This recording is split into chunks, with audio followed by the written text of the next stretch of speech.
Gen Z mungkin yang rame itu ya, komen-komen segala macam, yang berpikir bahwa oh iya ya, ternyata yang bikin scary itu adalah ketika dapat pasangan yang salah. Kalau yang laki-laki itu lebih lucu ya, Kang, saya ada hobi miara burung nih, hobi mancing gitu. Nanti kayaknya pasangan saya nggak ngasih lagi, sementara saya healingnya dari sana kan gitu kan. Jadi keluar semua laki-laki sama gitu. Iya, semua laki-laki. Oh tentu saja tidak. Kan KDRT itu sebenarnya masalah paling utamanya kan karena dia tanda petik wanita itu takut salah pilih pasangan. Pasangannya itu nggak mencintai dia, nggak memuliakan dia kan gitu ya. Bahkan bisa jadi menyakiti dia dengan verbal, kemudian dengan tindakan. Bahkan dengan fisik. Boleh dituliskan kriterianya. Kemudian kriterianya itu baca dan ngaca. Jadi boleh dibaca, tapi jangan lupa setelah itu ngaca. Kang Arif gitu kan, saya pengen yang soleha, pengen yang lembut, pengen yang taat. Wah luar biasa deh. Kayak bidadari aja minder gitu kan. Apa ya, memutuskan nikah sama seorang tuh kan kita harus saling mengenal dulu. Yang faktor ekonomi itu harus paling diperhatikan di era sekarang ini, karena mau tidak mau angka perceraian di Indonesia itu rata-rata dimulai dari faktor ekonomi. Dia tuh udah berdamai sama dirinya sendiri atau belum?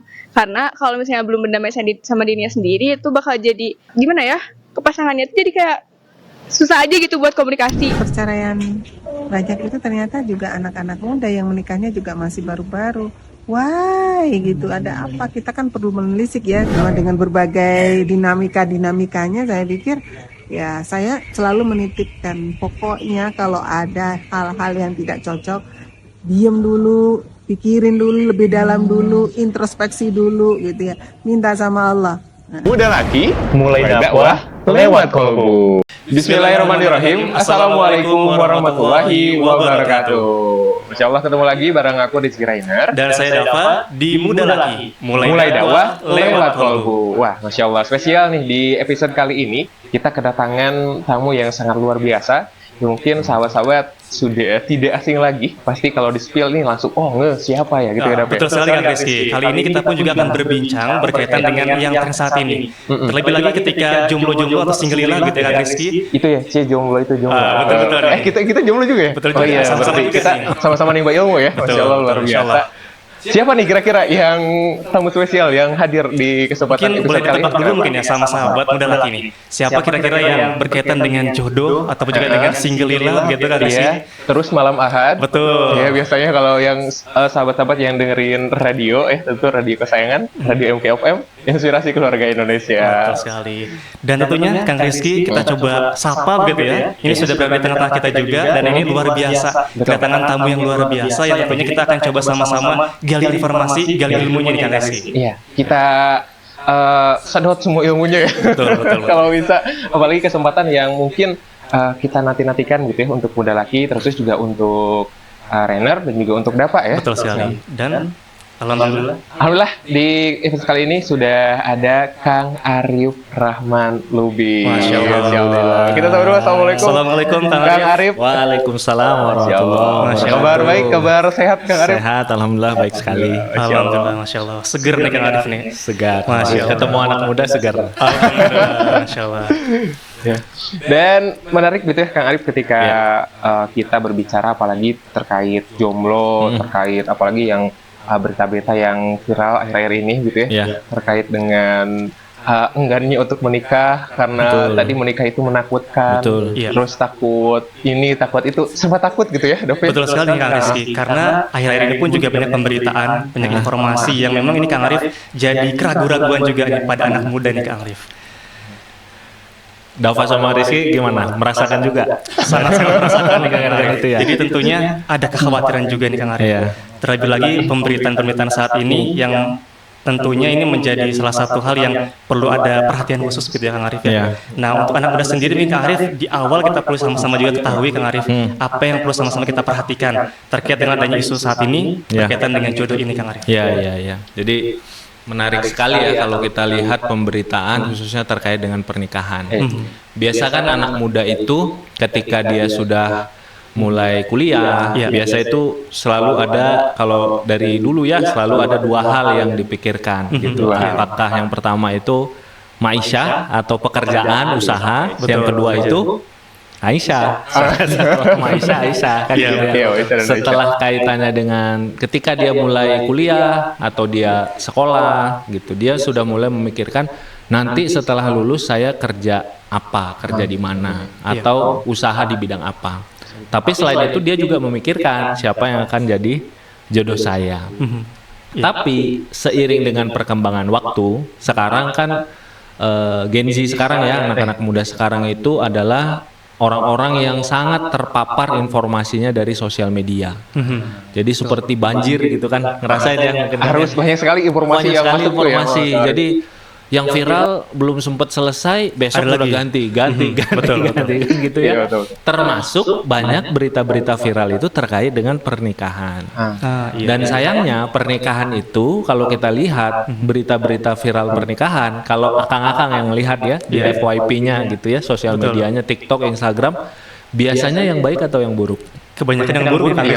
Yang buruk ya.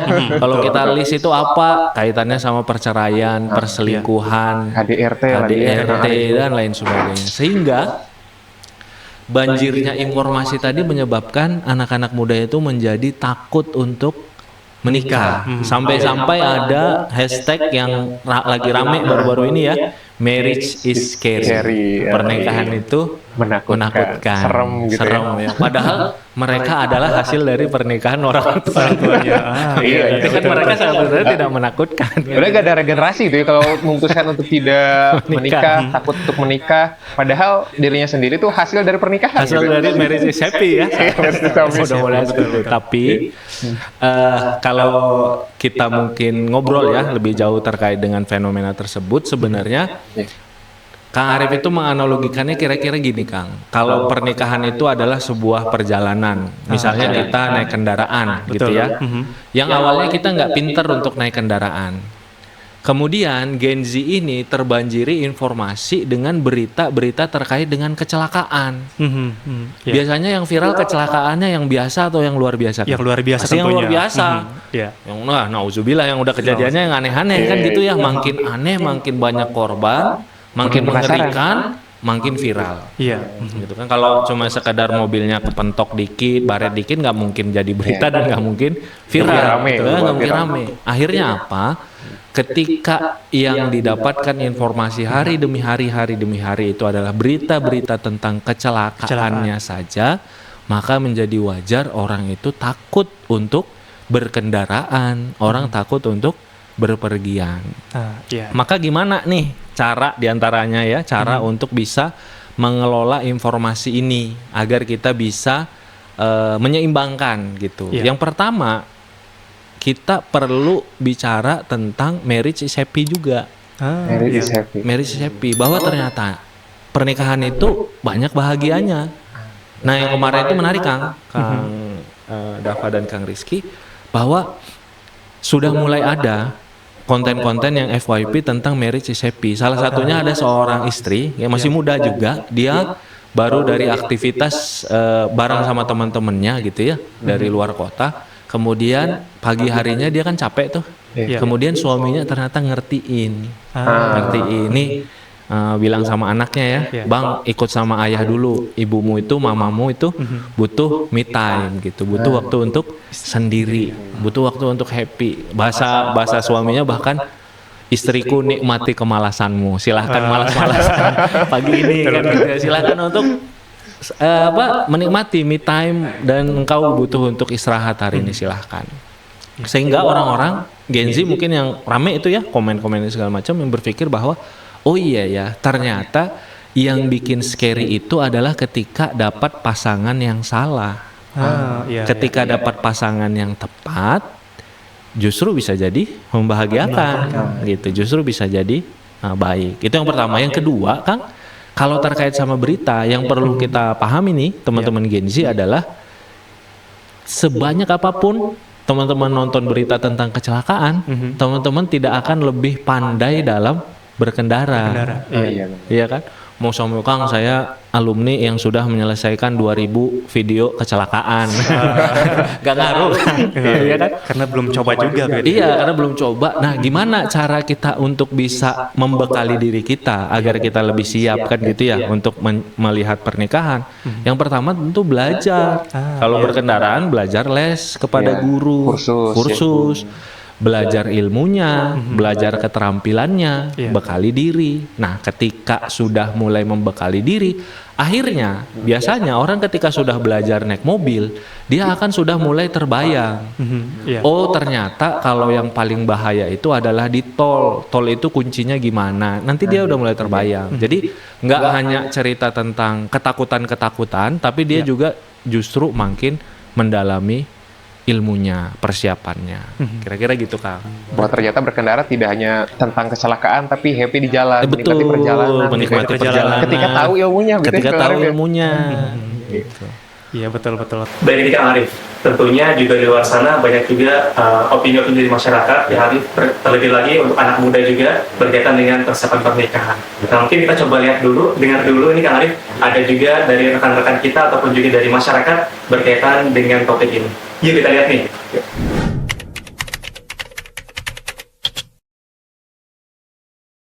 Aduh, pasti jawabannya masih lama karena sekarang mau fokus dulu kuliah. Sebenarnya kapan nikah tuh hal yang agak sensitif ya, Kak. Menurut saya sendiri itu ya jangan terlalu ditanggapi serius sih. Untuk seumuran kita ya saya gitu ya, emang udah pada yang nikah gitu. Jadi saya sih emang ya jawab saja gitu dengan bahwa saya tuh belum gitu. Ya, belum siap. Paling aku jawab sih soalnya kan ya pasti mau gak mau aja kita harus nikah ya. Paling gitu sih. Kapan nikah? Kenapa harus sekarang gitu? Soalnya saya masih 18 tahun. Mungkin kapan nikah kita bisa jelaskan bahwasanya nikah itu tidak bisa sembarangan dan buru-buru gitu. Nah, respon kita ya pasti kita bilang lah ketika sudah siap begitu. Karena nikah itu mengenai kesiapan gitu. Tuh. Terus kalau dari saya sendiri ya, semisal ada yang menanyakan gitu, kapan nikah? Dan emang di kondisi saya sekarang sebagai mahasiswa gitu ya, pasti mengutamakan dulu nanti aja gitu, masih kuliah gitu. Kalau saya pribadi biasa ditanggapi dengan sabar juga, dikarenakan kan umur saya yang baru 18 tahun juga memutuskan saya untuk dapat fokus belajar menjadi lebih baik lagi, apalagi status saya sebagai mahasiswa, saya difokuskan untuk dapat mengejar pendidikan terlebih dahulu secara komprehensif dan juga maksimal. Kalau aku sendiri kan karena posisinya aku lagi pendidikan ya, itu apalagi aku mahasiswa KIP kuliah yang dimana dikontrak gitu selama 4 tahun, nggak boleh nikah, nggak boleh kerja. Jadi kalau aku sendiri sebisa mungkin nahan buat nikah atau pacaran gitu. Kalau menurut saya sih ditanya kapan nikah, ya jawabnya paling habis lulus atau habis kerja ya. Soalnya kan habis lulus harus nyari kerja dulu.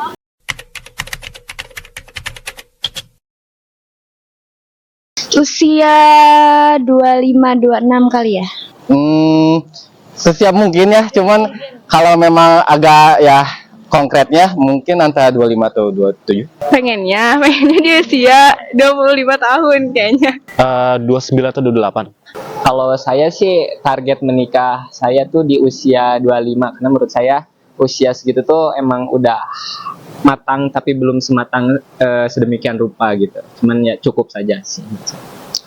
Kalau saya mungkin 25-26 karena itu pada waktu tersebut saya sudah lulus kuliah mungkin dan saya sudah lebih siap daripada saat ini begitu.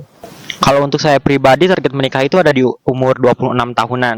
Dikarenakan kan kalau untuk laki-laki itu tidak ada batasan umur terkait menikahnya itu pada umur berapa-berapa. Tapi kalau menurut saya pribadi umur 26 tahun itu udah cukup. Umur 25 deh, 25.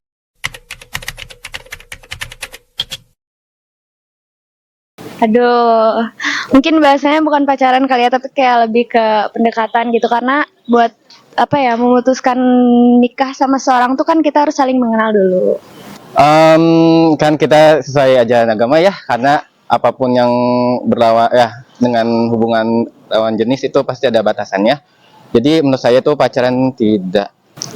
Kalau aku pribadi sih kayaknya harus perkenalan dulu. Walaupun nggak pacaran ya, mungkin kayak ya udah perkenalan dulu aja karena kan kalau misalnya langsung menikah kita kan nggak tahu seluk-beluknya kayak gimana, terus nggak tahu apa sih kayak minusnya apa kayak gitu. Tergantung ketemu pasangannya di umur berapa sih. Kalau misalnya ketemu pasangannya di umurnya udah rada tua gitu, asal 28 atau 29 atau 30 bahkan, kayaknya udah nggak ada waktu buat pacaran dulu deh. Kalau menurut aku sih kayaknya harus ya biar kita saling mengenal aja gitu. Karena ta'aruf juga kan nggak selalu nanti tuh nikahnya bakal langgeng atau gimana, malah kan sekarang banyak banget kasus ta'aruf tapi ternyata si suaminya itu KDRT atau gimana gitu. Jadi menurut aku sih harus, cuman dalam batas wajar aja. Untuk menikah apakah harus pacaran dulu atau tidak, itu relatif, kembali lagi kepada orangnya. Kan ada cara ta'aruf, ada cara dijodohkan, semua itu kembali lagi kepada masing-masing itu. Apakah memang perlu pacaran dulu, semisal untuk mengenal orangnya lah, untuk mendekati orangnya lah, dan lain-lain. Tetapi selain harus pacaran dulu juga banyak kan cara lain begitu. Mau pacaran dulu atau tidak itu kembali lagi kepada pribadinya masing-masing begitu. Betul, saya sepakat sih sama yang dikatakan barusan sama rekan saya, bahwasanya memang pacaran itu tergantung pribadinya kita masing-masing gitu. Karena kebanyakan juga kan orang-orang yang pacaran tuh malah pacaran lama tapi ujung-ujungnya nikahnya sama orang gitu kan, itu lebih sakit gitu menurut saya sih. Itu tergantung kembali lagi ke pribadinya, tujuan pacaran tuh ke arah mana gitu. Kalau menurut saya pribadi enggak ya, soalnya jujur saya pribadi untuk di masa kuliah ini tidak pacaran juga, dan emang tidak boleh pacaran gitu. Dan untuk nanti menikah kita juga bisa ta'aruf juga kan, dan nanti setelah kita menikah kita dapat pacaran setelah kita menikah gitu. Kalau menurut aku sih idealnya ya kalau mau mengenal lebih jauh tuh pacaran tapi dalam konteks yang sehat gitu, kayak misalnya bersama keluarganya, antara kedua belah pihak keluarga tuh ketemu gitu, saling ketemu tuh, nggak diem-diem gitulah. Kalau misalnya kalau mau ta'aruf pun juga lebih bagus, cuman kalau aku pribadi kan kurang tahu gitu ta'aruf gimana, takutnya belum mengenal lebih jauh nggak cocok gitu takutnya.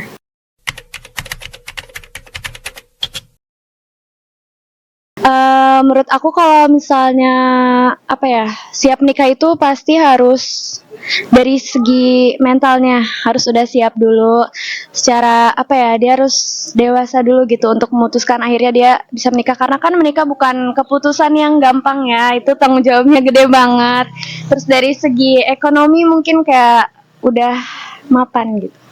Untuk siap menikah ya, itu yang pasti kematangan emosional ya, kematangan emosional antar pasangannya. Dan emang menikah itu dalam kultur kita itu bukan hanya menyatukan dua manusia ya, maksudnya menyatukan dua keluarga besar, dan itu pasti setiap kultur keluarga pasti berbeda ya. Jadi memang itu harus ada komunikasi antar dua arah dengan ya pasangan kita. Selain tadi ya ya kematangan emosional juga, finansial pasti sangat sangat ya harus diperhatikan saat mau sangat siap menikah gitu, karena tidak mungkin ya buat sekarang ya, zaman sekarang itu pasti finansial sangat-sangat perhatikan lah ya. Kalau kata aku ya, kalau aku dilihat dari kayak dia tuh udah berdamai sama dirinya sendiri atau belum. Karena kalau misalnya belum berdamai sama dirinya sendiri, itu bakal jadi kayak gimana ya, ke pasangannya itu jadi kayak susah aja gitu buat komunikasi. Misalnya ya, dalam segi komunikasi, kalau dia masih belum berdamai kayak susah gitu. Indikatornya satu, yang pasti udah siap secara ekonomi, ya udah siap belum gitu ya hidup bareng sama pasangan. Menurut aku secara finansial dulu dia siap apa enggak, terus secara mental juga dia siap apa enggak dulu gitu. Terus secara apa lagi ya, keluarganya itu setuju atau enggak nih sama pasangannya gitu. Seorang dikatakan mampu ataupun siap untuk menikah itu di saat kedua pasangan tersebut telah menerima satu sama lain, dan juga mental dari perempuan dan juga laki-lakinya juga sudah siap untuk menikah ya, dan juga yang faktor ekonomi itu harus paling diperhatikan di era sekarang ini, karena mau tidak mau angka perceraian di Indonesia itu rata-rata dimulai dari faktor ekonomi gitu. Indikator buat menikah tuh yang pertama cukup umur, yang keduanya matang dari segala hal, misal materi pun sebagainya gitu. Yang terutama sih paham hukum gitu. Hukum sebagai, misal saya laki-laki sebagai calon kepala keluarga yang memang harus mengetahui dulu gitu. Apa aja sih aspek-aspek apa saja gitu yang harus diketahui sebelum kita menikah tuh gitu.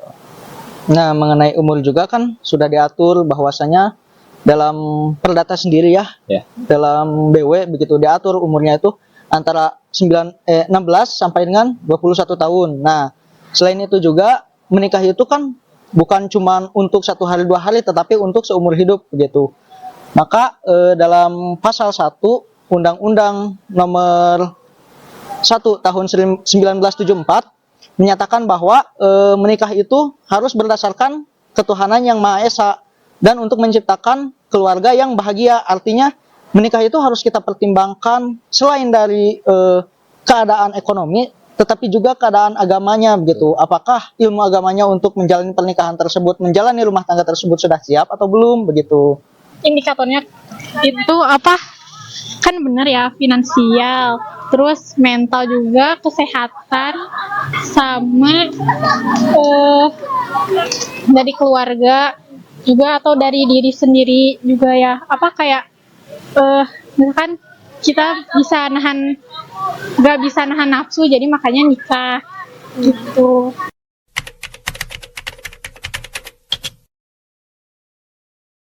Ketakutan terbesarnya adalah gak bisa jadi pasangan yang baik mungkin ya buat suami, atau kayak ditinggalin justru ya gitu. Dari pribadi saya sendiri adalah salah memilih pasangan ya, karena pasangan itu ya pasti seumur hidup, itu sih dari saya. Dan mungkin kebiasaan budaya yang kita miliki dengan yang pasangan miliki gitu, itu sangat pasti butuh pemahaman ya antar pasangannya, itu sih.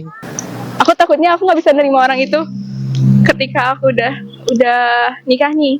Kan biasanya kayak di awal doang, nggak tahu ya, tapi cowok tuh biasanya kayak di awal doang. Takutnya aku gak bisa nerima dia nggak bisa nerima aku kalau udah lama pernikahannya gitu.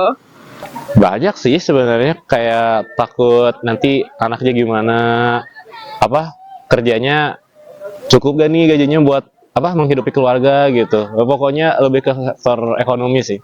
Kalau aku sendiri takut salah orang ya, terutama gitu, karena kadang kan awal-awal perkenalan mah udah pastilah kita teh nunjukin yang terbaik gitu. Cuman nanti kalau udah nikah, takutnya ternyata si orang itu tuh toksik atau kasar atau gimana gitu.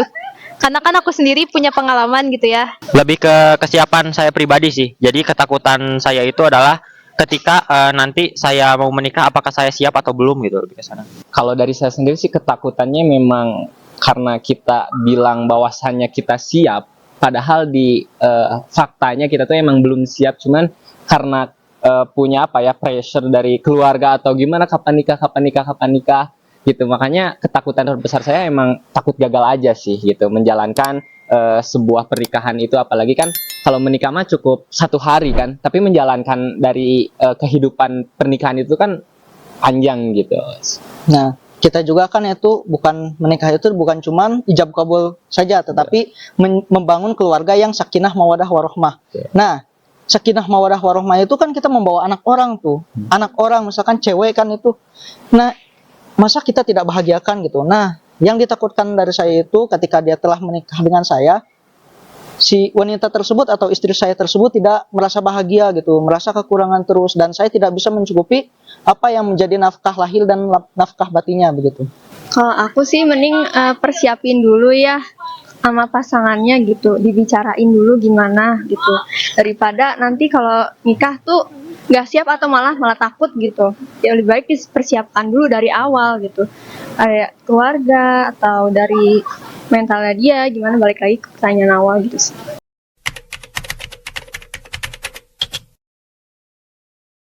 Udah biasa sih ya, karena mungkin orang itu tuh ada alasan tersendiri kenapa dia memutuskan untuk akhirnya nggak menikah gitu. Mungkin dulunya ada trauma juga sama pasangan atau kayak gimana, atau bisa juga kayak dianya udah udah bersyukur gitu dengan keadaan yang sekarang, nggak terlalu membutuhkan pasangan. Setiap orang punya hak masing-masing ya, buat dia mau melanjutkan mau menikah dan melanjutkan keturunan atau seperti kata yang lain ya. Dari saya sendiri sih ya kalau sebatas teman pasti saya iseng sedikit nanya gitu. Kalau memang buat orang asing saya tidak begitu pertanyakan tuh siap atau tidak nikahnya. Mungkin aku harus tahu POV dari orang tersebut ya. Misalnya ada orang yang emang gak mau nikah, siapa tahu dia punya ketakutan terbesar tentang menikah atau gak punya trauma dari orang tuanya atau gimana gitu. Bebas aja sih itu gimana orangnya kalau pengen hidup sendiri selama asalkan nggak punya nggak disuruh sama orang tuanya gitu, kayak kamu harus punya pasangan atau gini-gini. Kalau misalnya bebas gitu ya, emang dirinya nggak pengen punya pasangan atau pengen selama hidupnya pengen sendiri terus, Itu sih udah ke ini ya, urusan pribadi gitu. Dia nggak menikah pun ada pasti alasan dia sendiri gitu. Siapa tahu dia ada trauma atau apa. Mending kalau emang lebih baik dia sendiri dulu, ya nggak apa-apa sendiri daripada berpasangan. Tapi ujung-ujungnya dua-duanya tuh sama-sama malah berantakan gitu akhirnya. Lebih ke mempertanyakan tuh kenapa gitu, buat apa sih lajang gitu atau tidak mau menikah tuh karena hal apa gitu. Mungkin karena dia punya mohon maaf gitu, punya cacat fisik atau gimana dari segi fisiknya kan, mungkin dia tidak pede kan, tidak percaya diri bahwasanya untuk menikah, atau karena dia mengetahui atau gimana sih, lebih ke itu menurut saya sih. Nah, selain itu juga mungkin untuk orang yang tidak ingin menikah, ya itu kembali lagi kepada pribadinya masing-masing. Saya tidak bisa menilai apa yang ada dalam diri orang tersebut. Untuk saya, respon saya mengenai orang yang tidak mau menikah ya mungkin saya memahami lah. Mungkin kalau kondisi dia tidak memungkinkan karena kelainan seksual lah, atau karena seperti yang tadi rekan saya sebutkan, begitu. Kalau menurut aku kan emang ya tergantung kita ya. Cuman kan kita itu hidup bermasyarakat gitu. Masyarakat tuh kadang omongannya tuh kan emang nyelekit ya. Kalau misalkan ada jodoh mah mending nikah gitu daripada gak nikah cuman karena takut gitu.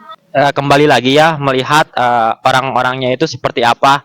Apakah memang dia itu memiliki trauma. Contoh biasanya perempuan yang tidak mau menikah itu dikarenakan dia itu trauma kepada laki-laki waktu dia pacaran ataupun bagaimana. Jadi memang dia itu seringkali tidak ingin menikah. Lalu juga laki-laki ada juga loh yang dia itu memikirkan bahwa menikah itu ribet seperti A, B, C, D, yang akhirnya dia tidak menikah. Dan juga ada lagi yang tidak menikah itu memang karena ketidaksiapan dirinya sendiri gitu. Kalau menurut saya sih pasti kalau misalkan menurut orang mah kayak si ini teh gak nikah kayak nggak ada jodoh gitu, kayak nggak deket sama siapa-siapa terus nggak nikah, jadi kayak pandangan orang juga kan jadi jelek ya ke diri orang yang nggak nikah itu. Tapi kalau menurut saya mah kayak itu udah pilihan dari dia sendiri gitu buat nggak menikah, jadi ya udah gitu.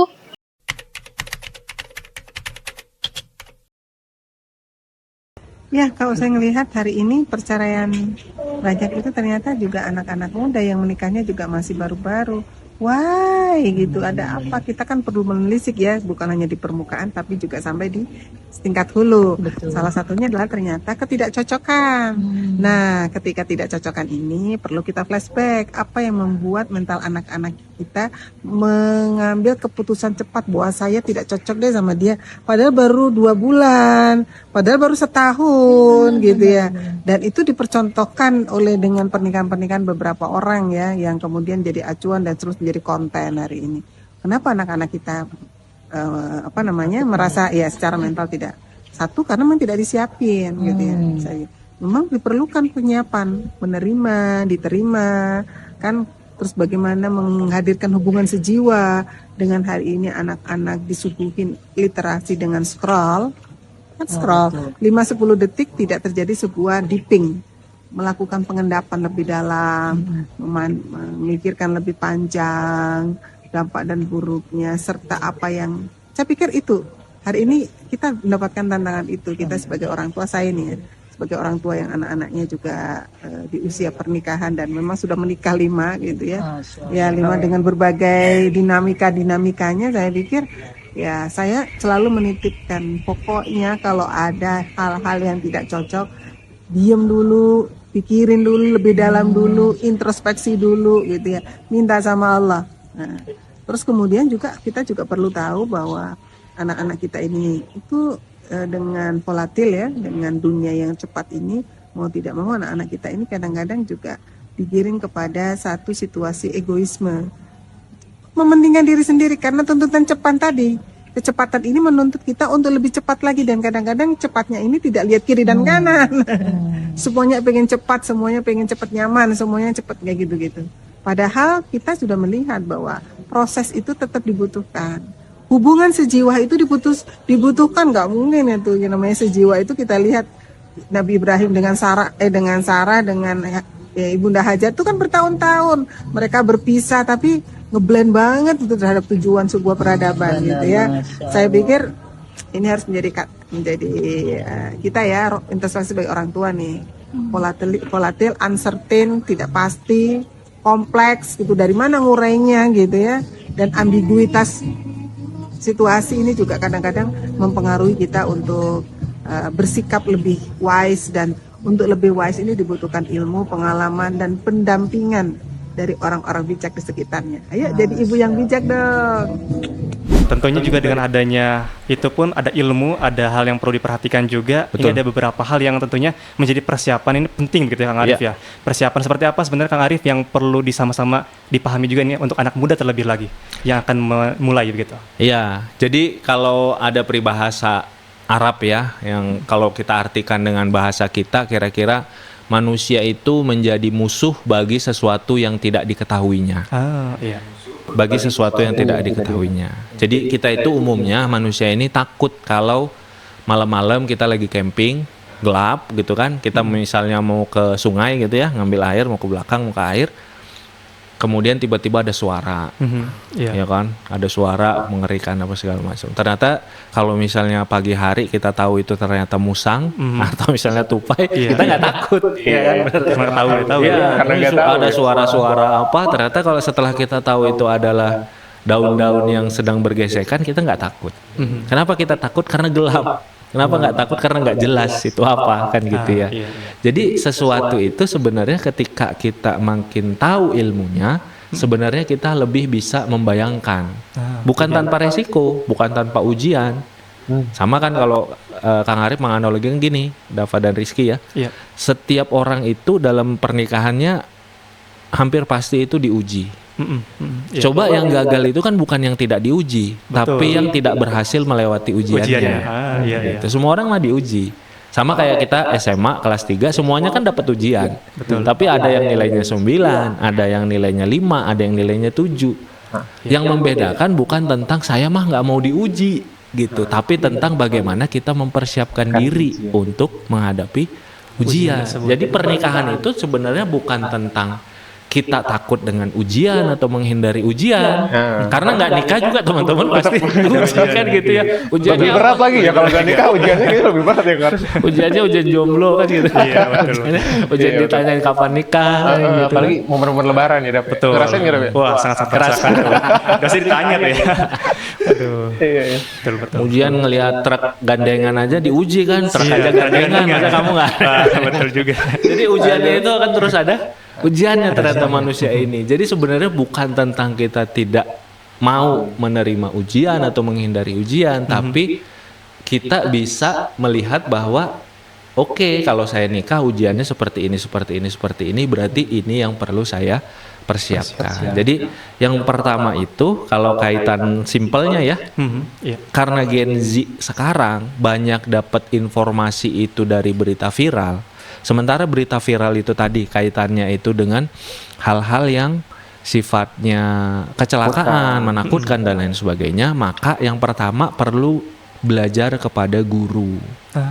Kepada guru. Lihatlah orang-orang yang dan Gen Z lihat ini memang punya niat tulus untuk mengedukasi, untuk memberi pendidikan, edukasi gitu terkait dengan pernikahan. Yang kedua, mulai untuk mau belajar dari buku atau dari kelas persiapan pernikahan atau dari kajian-kajian. Intinya mau teman-teman mau senangnya dengar kajian, mangga. Mau senangnya ikut kelas, mangga. Mau senangnya baca buku, mangga. Atau cara belajarnya seperti apa, mangga. Yang jelas kita butuh waktu untuk kita belajar.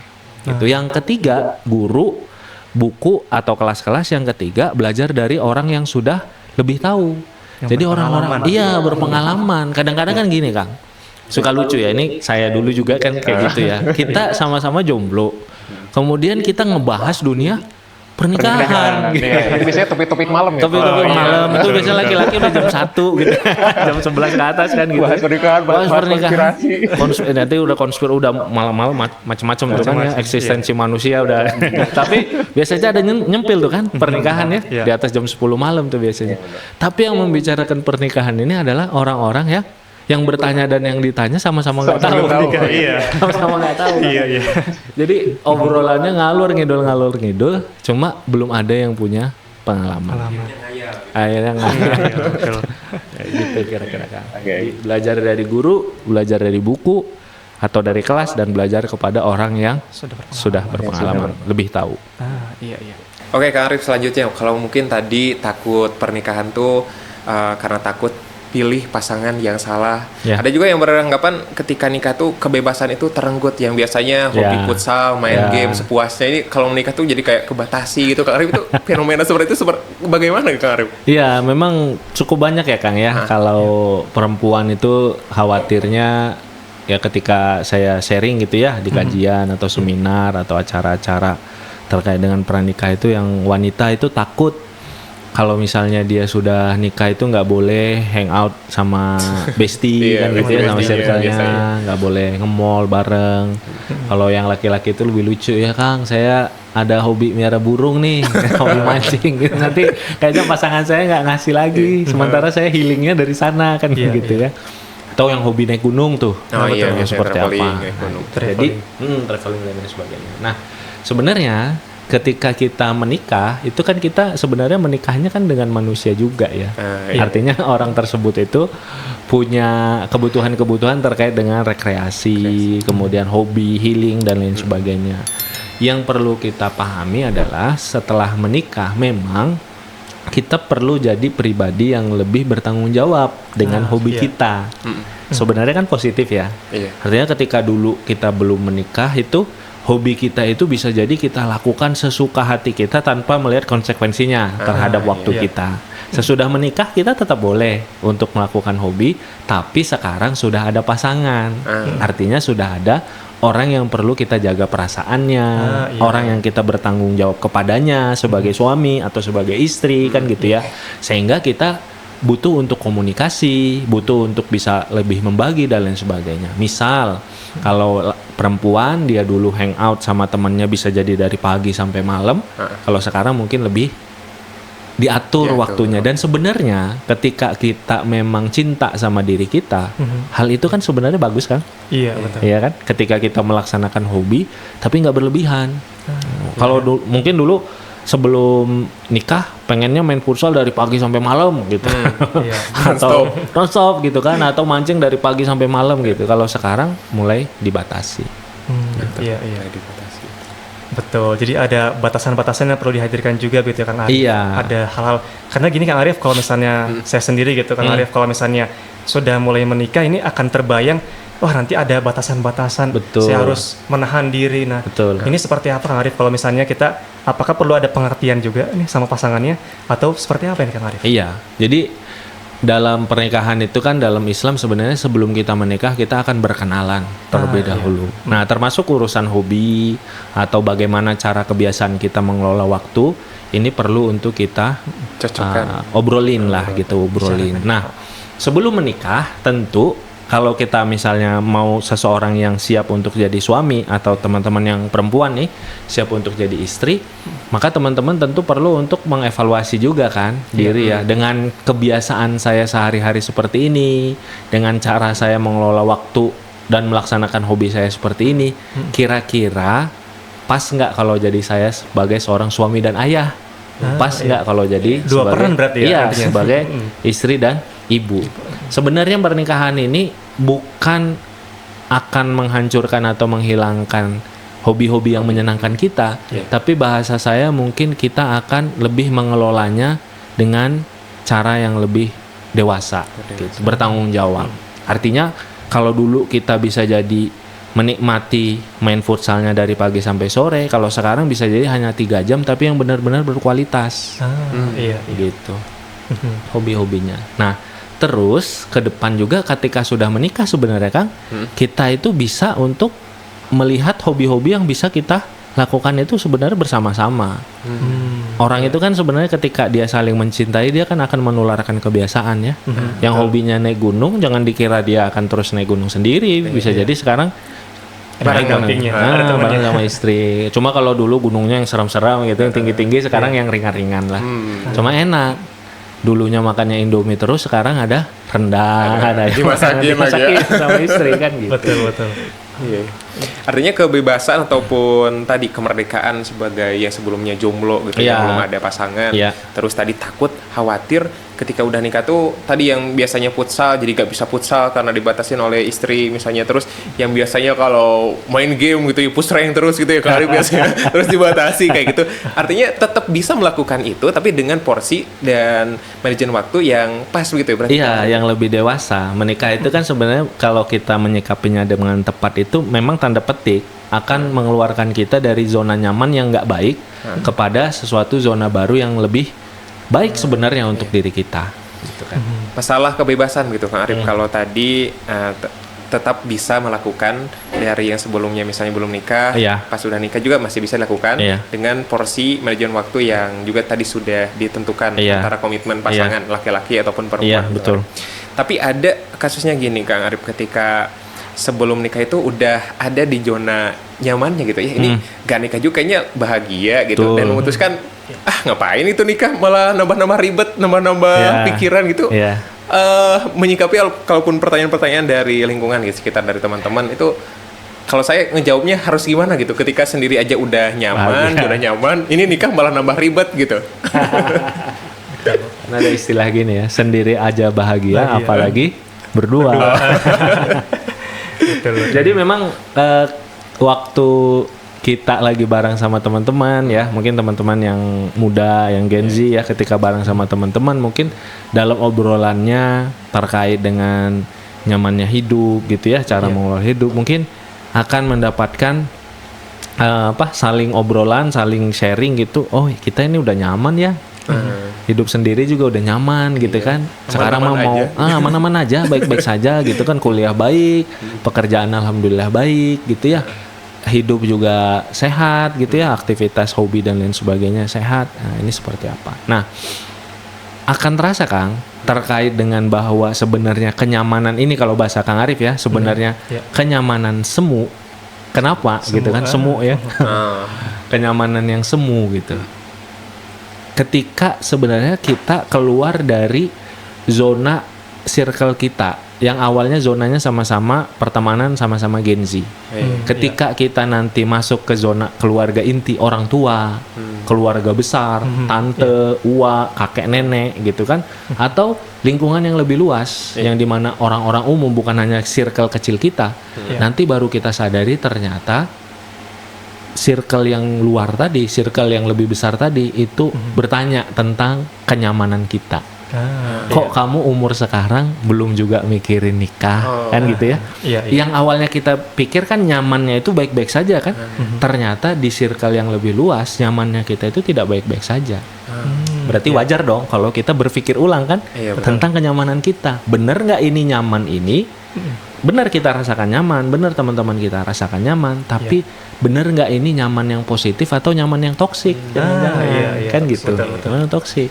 Terus yang kedua, ini karena Kang Arif kan dari udah 11 tahunan ya ngobrol seperti ini ya. Yang kedua ini, yang banyak terjadi apa Kang? Yang banyak terjadi adalah ketika circle yang tadi itu saling menguatkan, saling menyamankan, ternyata satu demi satu mereka masuk ke dunia baru yang namanya pernikahan. Akhirnya kaget. Aduh. Kamu katanya kemarin nyaman, kok sekarang ngasih undangan?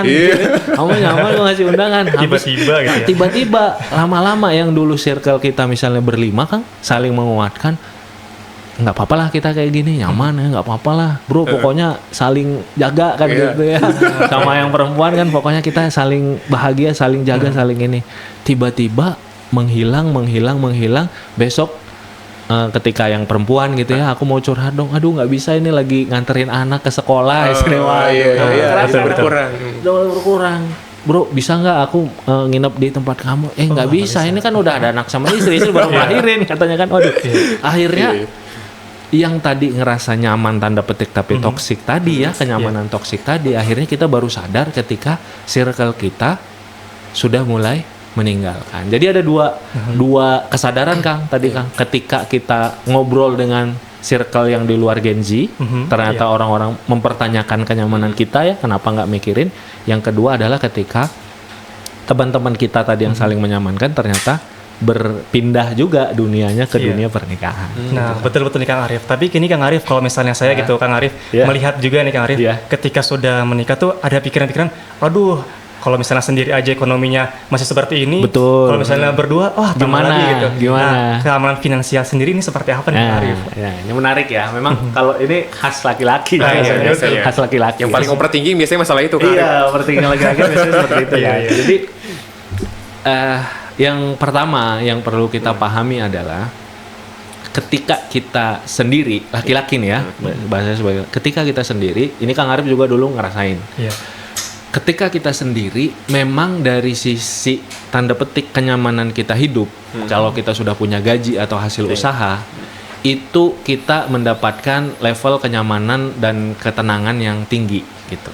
Karena pengeluaran kita sedikit, masih sendiri, sementara pemasukannya ada. Tapi yang jadi catatan Kang, ini bagi teman-teman yang masih sendiri, yang laki-laki ya, laki-laki terutama, yang perempuan juga sama kalau yang kerja atau usaha ya. Coba deh dicek ke diri kita.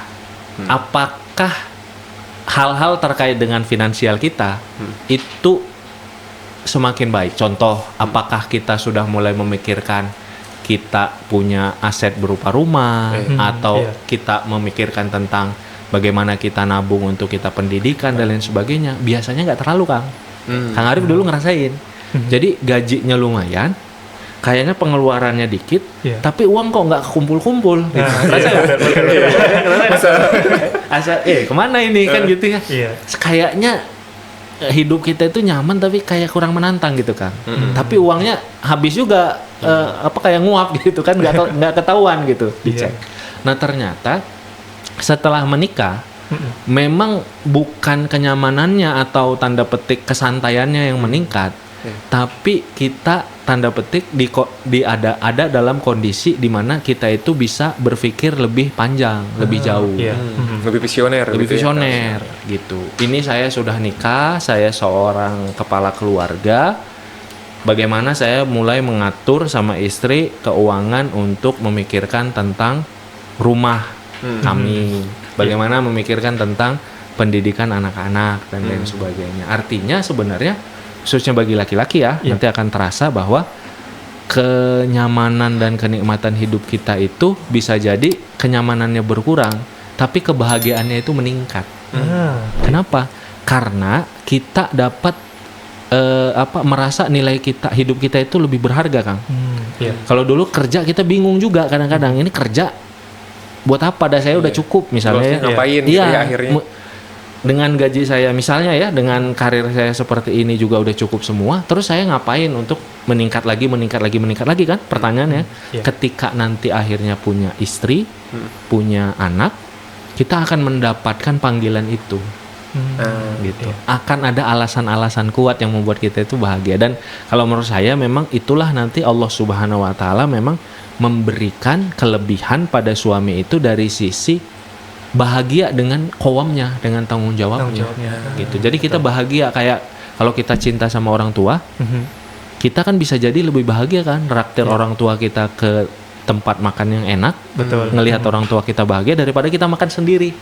Dan kita makan sendiri kan enak juga ya. Kalau makan enak terus ya ujungnya kan pasti enak juga. Bosan gitu Bosan. ya. Tapi momen ketika kita ajak orang tua kita itu bisa jadi lebih membahagiakan. Begitulah yang terjadi ketika nanti kita insya Allah ada istri dan juga ada anak gitu. Artinya level kebahagiaannya bertambah Bertambah, gitu ya. level kebahagiaannya bertambah. Kalau dulu kita dengan uang ini bingung lah, bahagianya mau kemana lagi gitu. Nanti kita akan mendapatkan level-level kebahagiaan tersebut. Kalau tadi Kang Arif, kalau Dapa menyinggung masalah keresahan yang itu biasanya sama laki-laki ataupun ikhwan ya, masalah finansial.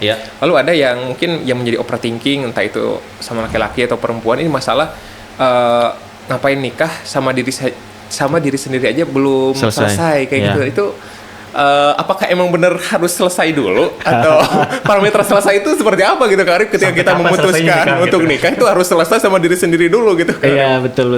Biasanya itu yang teman-teman yang punya pertanyaan seperti itu ya, kalau dalam sharing-sharing gitu ya, offline atau offline itu ada dua hal, Kang. Ada dua hal. Yang pertama itu memang dia punya rasa luka dan trauma.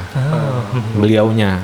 Jadi apakah pernah berharap sama seorang laki-laki atau perempuan, kemudian ditinggalkan atau disakiti dan lain sebagainya, itu agak lumayan ya. Ada luka ya, ada luka. Atau punya pengalaman-pengalaman keluarga ketika beliau kecil, ternyata keluarganya broken home, berpisah, sehingga melihat bahwa pernikahan itu sesuatu yang menyakitkan gitu. Beliaunya sendiri tidak mendapatkan cinta kasih yang utuh dari orang tuanya, bisa jadi seperti itu ya.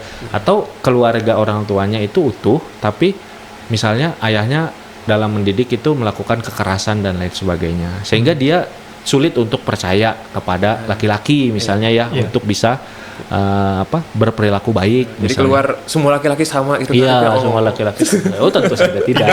Betul. Itu yang pertama, dia punya luka dan trauma. Nah, ketika seseorang punya luka dan trauma, maka bagaimana cara yang terbaik? Cara yang terbaik adalah menyadari tentang hal tersebut dan menerima bahwa kita ujiannya adalah punya pengalaman-pengalaman yang tidak baik seperti ini. Nah, kita berusaha untuk, namanya orang tanda petik sakit ya, berarti dia perlu ibadahnya adalah dengan berikhtiar. Ikhtiarnya apa? Ke dokter. Ikhtiarnya apa? Cari pola hidup yang lebih sehat sehingga tubuhnya itu semakin kuat. Ikhtiarnya apa? Minum obat. Gitu. Sama juga orang yang punya luka, namanya luka, berarti ikhtiarnya itu adalah ibadahnya. Ini kadang-kadang sebagai obat gitu. Iya. Teman-teman Gen Z ini perlu paham bahwa luka dan trauma itu bukan sesuatu yang tanda petik jadinya dinikmati dan dirawat dilestarikan konten gitu ya, dilestarikan di TikTok sama guys, aku ini mau cerita apa sedih banget dan segala macam. Justru ibadah kita ketika kita memang diuji dengan luka dan trauma itu adalah untuk berobat, untuk menguatkan jiwa kita, untuk menyembuhkan jiwa kita. Kan gitu ya, caranya tentu di pembahasan yang berbeda ya. Tapi ibadahnya teman-teman itu justru ketika teman-teman terluka adalah untuk berproses untuk sembuh, itu ibadahnya gitu. Bukan dengan membiarkan. Apalagi tadi ya, toxic positivity, kenyamanan toksik itu dengan apa-apa hidup luka dan trauma, padahal hidupnya akhirnya takut untuk melangkah kan, seperti itu. Itu yang pertama, Kang, luka. Luka ya. Luka. Yang kedua adalah sebenarnya seseorang itu dia ngerasa nyaman dan gak berani pindah dari zona nyamannya ya, itu karena dia merasa sebenarnya dia belum siap, belum layak untuk jadi seorang suami, belum atau jadi belum pantas gitu. Maka disinilah butuhnya tadi lagi-lagi belajar untuk mengetahui ternyata dalam Islam itu benar pernikahan itu perlu diambil dengan tanggung jawab, tapi juga bukan sesulit itu gitu. Nikah itu mah insya Allah rukunnya aja simple kan. Ada laki-laki, ada perempuan, ada walinya perempuan, ada 2 orang saksi, dan ada hijab kabul. Sudah, ada selesai 5. Sampai laki gampang bukan? Gampang kan? Jadi yang paling susah apa? Yang paling susah adalah ada nyari orang yang mau. Yang mau gitu ya. Nyari saksi mudah nggak? Mudah. Tinggal panggil. Hijab kabul ngapalinnya mudah nggak? Mudah, insya Allah kan gitu kan. Nanti yang susahnya apa? Nyari orang yang mau. Tapi tentu saja nyari yang mau itu ya, walaupun kita ngobrolnya gampang gitu ya sambil bercanda, tentu ketika dia sudah mengambil tanggung jawab itu, dia perlu sadar mengambilnya dengan tanggung jawab. Laki-laki seorang suami ada kewajiban-kewajibannya, tahu tentang itu dan siap untuk melaksanakan. Perempuan juga sama. Nah, dalam perjalanannya Kang, menjalankan tanggung jawab, ada tiba-tiba ada kendala, tiba-tiba ada kesulitan. Ketika suami istri kompak itu insya Allah akan indah. Gitu. Karena kita sebagai satu tim kan gitu ya, sebagai satu kesatuan gitu, satu tim.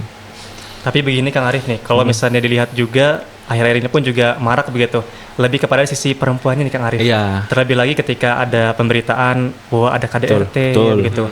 Nah, ini pun juga menjadi salah satu hal yang mungkin dipikirkan ulang begitu. Dan terlebih lagi dari samping itu juga Kang Arif, ada juga nih perempuan begitu, saya sudah tinggi nih pendidikannya. Sudah apakah harus kembali ke rumah, di rumah saja? Gimana dengan karirnya begitu Kang Arif? Nah, ini seperti apa menyikapinya gitu? Yang pertama kekhawatiran ya. Sebenarnya kalau misalnya kita ngobrol tentang kekhawatiran salah pilih pasangan gitu ya, kan KDRT itu sebenarnya masalah paling utamanya kan karena dia tanda petik wanita itu takut salah pilih pasangan. Pasangannya itu nggak mencintai dia, nggak memuliakan dia kan gitu ya. Bahkan bisa jadi menyakiti dia dengan verbal, kemudian dengan tindakan. Bahkan dengan fisik. Nah, Kang Arif itu selalu ngomongnya gini Kang. Sebenarnya teman-teman Gen Z ketika berbicara tentang jodoh, kan pasti ada jodoh idaman kan versinya Kang kriteria kriteria kan pasti punya bayangan kan. Jodoh yang disebut istri yang soleha itu kalau disuruh merem kan sekarang dia bisa dibayangin gitu. Merem ya. Cuman gue bayang. Tapi Kang Arif selalu mengatakan gini Kang, kalau teman-teman mau nikah, yang dilakukan itu adalah boleh dituliskan kriterianya, kemudian kriterianya itu baca dan ngaca. Jadi boleh dibaca, tapi jangan lupa setelah itu ngaca. Gitu. Kenapa? Karena kesalahan kita yang selalu itu adalah kita terlalu sibuk mencari, tapi kita lupa untuk berusaha menjadi. Jadi fokusnya itu hanya mencari, tapi lupa untuk menjadi. Kang Arif gitu kan, saya pengen yang soleha, pengen yang lembut, pengen yang taat. Wah, luar biasa deh. Kayak bidadari aja ideal minder gitu kan. Bidadari aja kalau dia itu kayak ideal banget gitu kan. Tapi sibuk untuk ngebaca, sibuk untuk menulis, kemudian membaca kriteria tapi lupa untuk ngaca. Nah, setelah ngaca apa? Setelah ngaca, artinya kan kalau setelah ngaca kan kita tahu nih. Tahu mana yang nggak rapi, mana yang salah. Mana yang masih kurang dari kita kan. Kalau benar nih, kalau kita pengen jodoh yang nilainya 9, jodoh nilai 8, kita kan ngaca ke diri kita. Nah, setelah kita ngaca, kita berusaha tentu untuk mengupgrade, meningkatkan nilai diri kita. Gitu. Meningkatkan nilai diri kita. Dan yang ketiga, yang selanjutnya, kalau kaitan yang tadi yang perempuan tadi takut salah pilih pasangan adalah dalam Islam itu ada namanya ta'aruf, ada namanya perkenalan. Nah, dalam perkenalan itu adalah media yang sangat penting bagi kita semua, bagi teman-teman khususnya yang belum menikah, untuk mengenali secara menyeluruh dan mendalam calon pasangan. Kenali dia dari datanya, kenali dia dari penjelasan dirinya, gitu ya, dan kenali dia dari orang-orang dekatnya, di sekitarnya, gitu.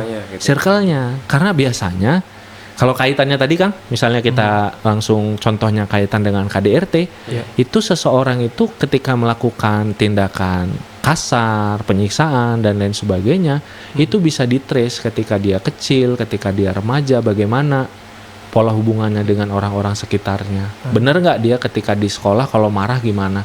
Biasanya orang-orang yang nggak bisa menahan emosi kemudian memukuli, itu biasanya ada portofolio lah, track record gitu ya. Ketika di sekolah dia juga tidak bisa mengelola, ketika di keluarga, di lingkungan tetangga juga tidak bisa mengelola hal tersebut, gitu kan. Masalah KDRT tadi disebutkan ya. Kalau jadi penasaran nih Kak. KDRT tadi khususnya di perempuan yang biasanya laki-lakinya kasus KDRT kepada perempuan. Betul.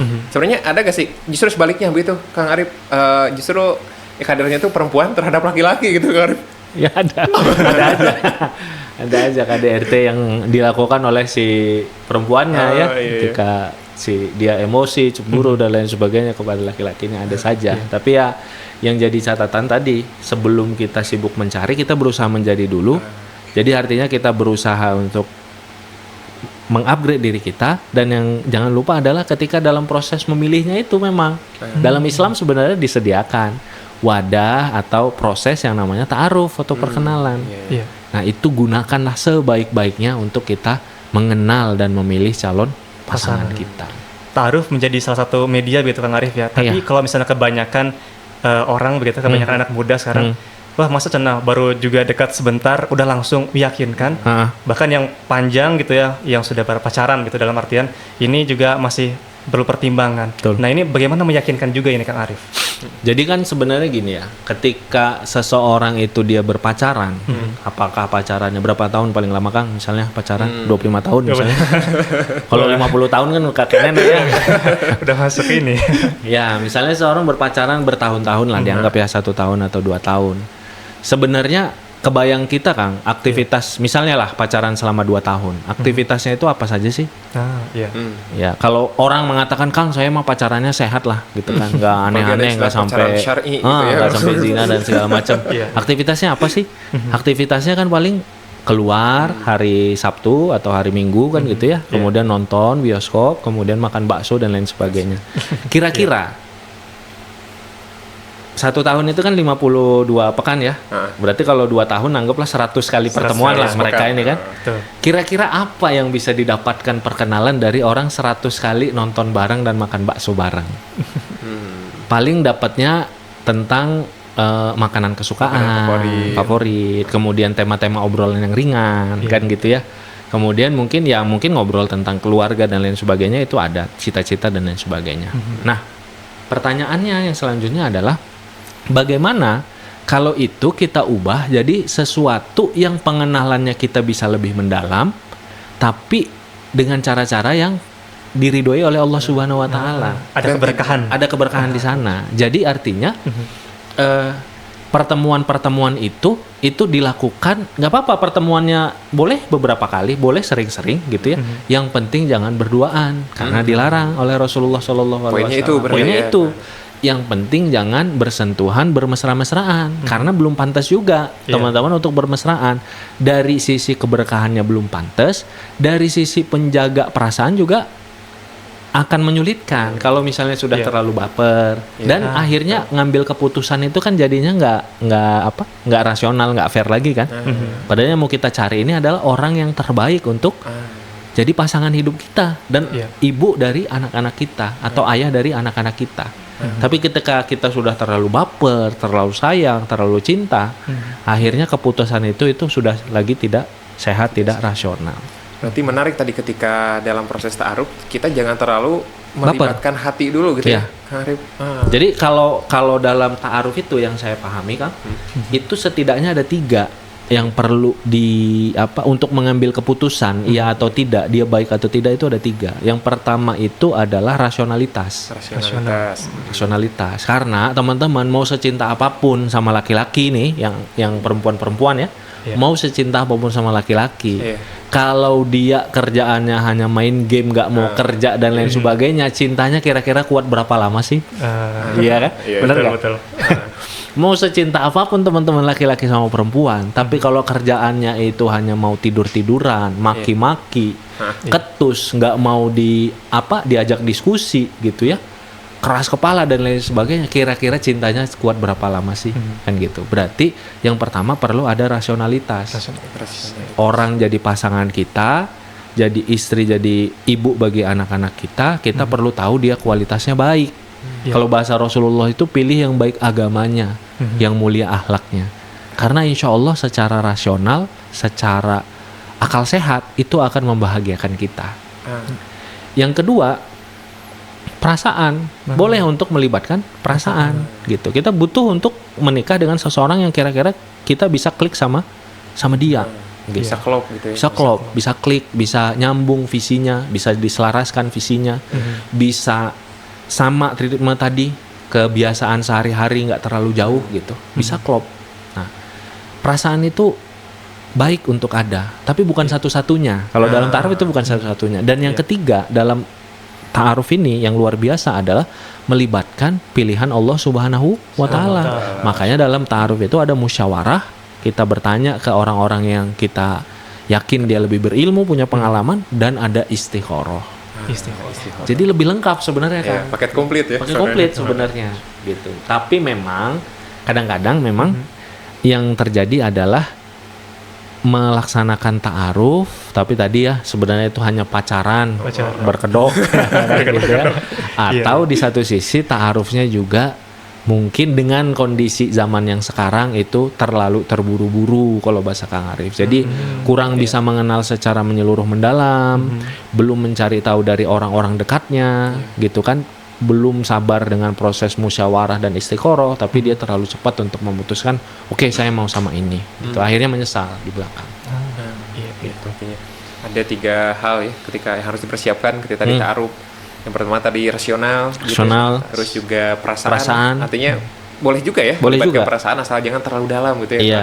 Iya. Terus tadi yang ketiga, Karib, melibatkan pilihan Allah Subhanahu wa taala, musyawarah istikharah. Yang paling sangat penting ya. Kadang kita tuh tidak melibatkan Allah dalam masalah ta'aruf ini. Yang penting kita target nikah sesuai misalnya kriteria, tahun ini, ya udah tanpa yang sesuai dengan kriteria dari Allah Subhanahu wa taala gitu ya. Makanya Kang Arif selalu mengatakan terkait dengan cita-cita kita, impian kita, kehidupan kita, hidup sendiri itu lebih baik daripada hidup bersama pasangan yang salah. Tapi hidup dengan pasangan yang tepat jauh lebih baik daripada hidup sendiri. Jadi teman-teman yang jomblo itu jangan terlalu minder juga. Hidup sendiri ini masih di tengah-tengah sebetulnya. Jangan sampai memang karena kesendirian ini terus kemudian desperate gitu kan, kemudian asal-asalan. Dengan tuntutan tadi dari keluarga besar. Ya. Jadi tuntutan-tuntutan itu sebagai pendorong yang positif dan kita ambil dengan hal yang bijaksana dan dewasa. Tapi juga jangan dicuekin gitu kan, karena memang itu sesuatu yang sebenarnya real pada diri kita. Jadi sendiri masih lebih baik daripada bareng sama pasangan salah, tapi dengan pasangan yang tepat jauh lebih baik daripada sendiri. Kalau nggak percaya, buktikan saja. Sabar lagi mau membuktikan. Langsung dicoba nih. Masya Allah, Kang Arif daging semua ini, apalagi buat sahabat lagi yang masuk kita juga ya. Masya Allah, mudah-mudahan doanya Kang Arif mudah-mudahan diistiqomahkan dengan tujuan yang halal gitu ya. Dan mudah-mudahan tadi menuju kebahagiaan berdua lebih baik daripada sendiri gitu ya. Masya Allah. Dan mudah tadi masalah kaliku pemuda ataupun yang udah siap-siap waktunya menikah gitu. Terkadang mungkin Kang Arif selalu menghadap ke masa depan, intinya cemas dengan apa yang terjadi. Kadang juga kita menghadap ke belakang dengan trauma-trauma yang telah ada, dan bahkan kita lupa untuk menghadap ke atas ada rencana Allah yang juga luar biasa ya. Masya Allah. Terima kasih jazakallahu Kang Arif. Kesempatan yang sangat luar biasa sekali kita bisa ngobrol dalam satu meja yang sama dengan Coba ada silaturahmi selanjutnya. Insyaallah. Tentu ini harus ada episode selanjutnya ya. Betul. Pada penasaran juga nih pasti yang lain pun. Atau sahabat lagi juga ada nih pertanyaan yang kiranya belum tertanyakan gitu ya. Boleh sahabat lagi komen isi komentarnya insyaallah di episode selanjutnya ya. Nanti insyaallah kita akan coba bahas dan coba kita pertanyakan masalah-masalah dari sahabat muda laki. Jadi buat komen, jangan lupa juga like dan juga subscribe. Ya, insyaallah. Terima kasih Kang Arif atas kesempatan yang disampaikan, mudah-mudahan menjadi kebaikan dan masalah yang sangat kita semuanya untuk Kang Arif. Amin. Ya, itu dia sahabat muda laki perbincangan kita ya, Masya Allah. Jadi semuanya bersama Kang Arif. Harapannya tadi kita akan ketemu lagi di episode selanjutnya. Ada pertanyaan ataupun yang tadi belum ditanyakan oleh rasakan yang mungkin Anda sahabat muda laki jomblo gitu yang ya emang waktunya banyak kayaknya berisik kepala tuh masalah jodoh tadi, masalah finansial, masalah takut ketika menikah. Jadi gak usah takut karena kita juga gak takut ya insyaallah. Insyaallah.